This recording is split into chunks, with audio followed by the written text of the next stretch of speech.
राष्ट्रवादी काँग्रेस पक्षाच्या वतीनं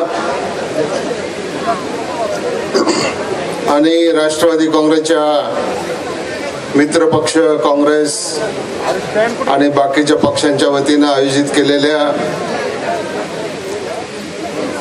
या हे बाबा आवाज वाढव जरा या मेळाव्याच्या साठी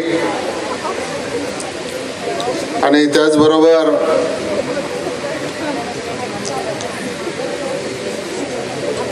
डॉक्टर अमोल कोल्हे यांच्या स्वागतासाठी उपस्थित असलेले आपले ज्येष्ठ नेते माननीय अजितदादा पवार, जिल्ह्याचे अध्यक्ष माननीय प्रदीपजी गारटकर,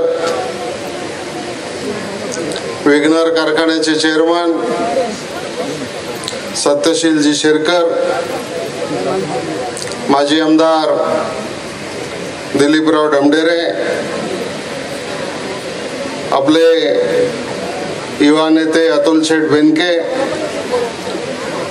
तालुक्याचे अध्यक्ष पांडुरंगजी पवार, संजयराव काळे, देवदत्त निकम, निलेशजी लंके, विष्णू इंगे, दशरथराव पवार, शरदराव लेंडे, अशोकराव घोलप, बाजीराव ढोले, राजश्रीताई बोरकर, पूजा बुट्टे पाटील, व्यासपीठावर उपस्थित सर्व सन्माननीय मान्यवर आणि आपण सर्व जुन्नरच्या कानाकोपऱ्यामधून आलेले सर्व कार्यकर्ते बंधू आणि भगिनींनो आणि नागरिको,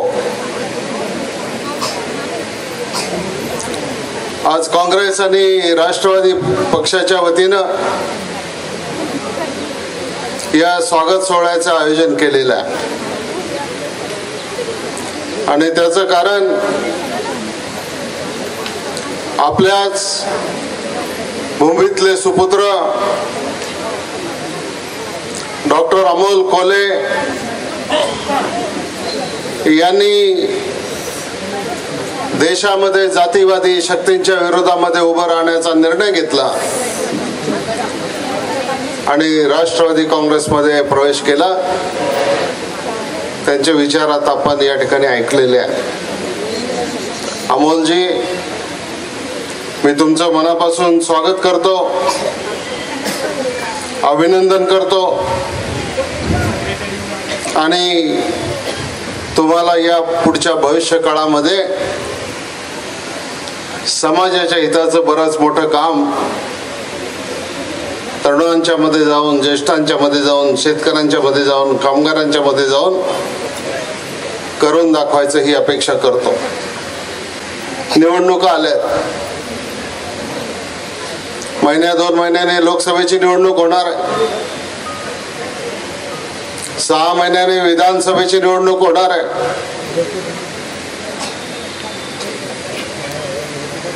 आता या निवडणुकीमध्ये आपला उमेदवार कोण असणार याच्या संदर्भातला निर्णय आदरणीय पवार साहेब घेतील आणि योग्य वेळेला आपल्याला कळवतील. विधानसभेच्या निवडणुकीच्या वेळेला देखील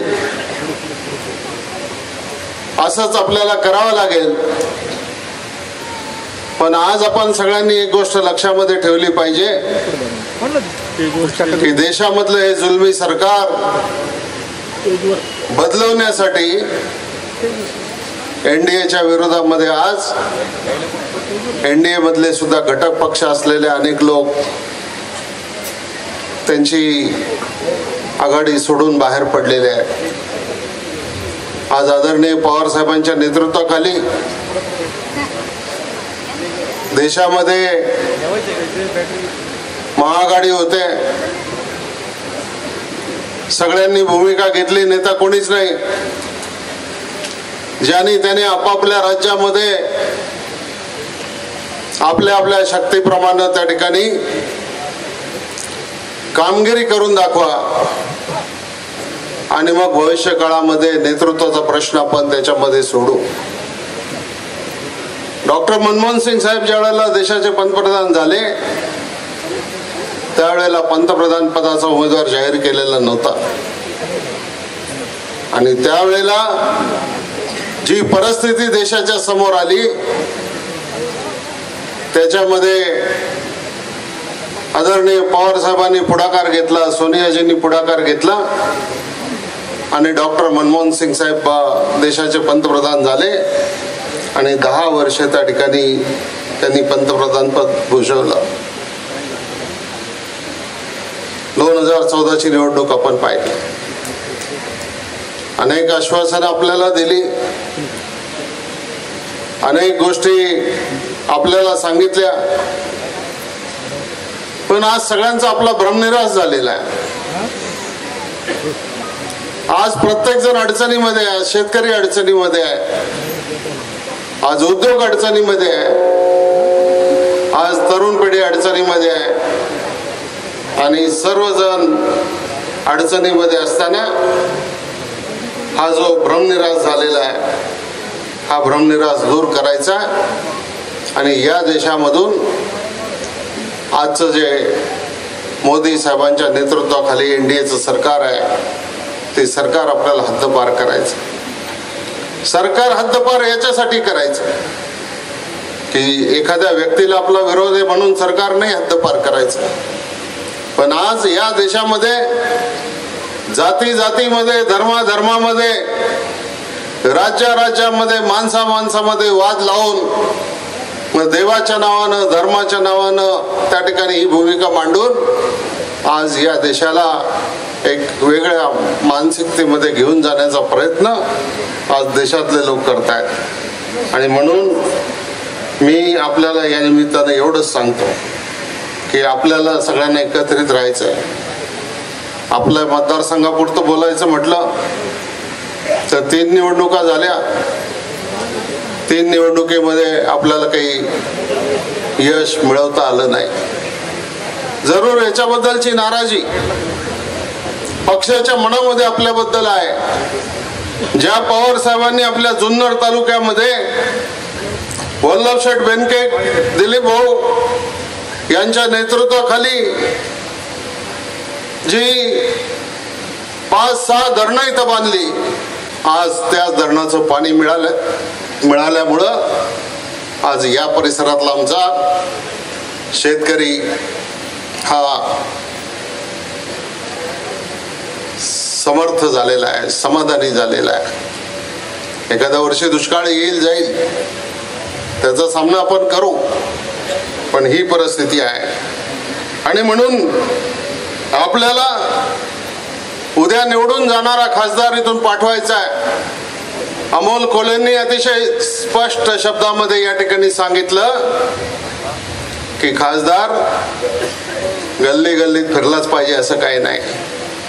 देशामध्ये धोरणं ठरवताना आज शेतकऱ्यांचे काय हाल आहेत, आज कशालाच भाव नाही.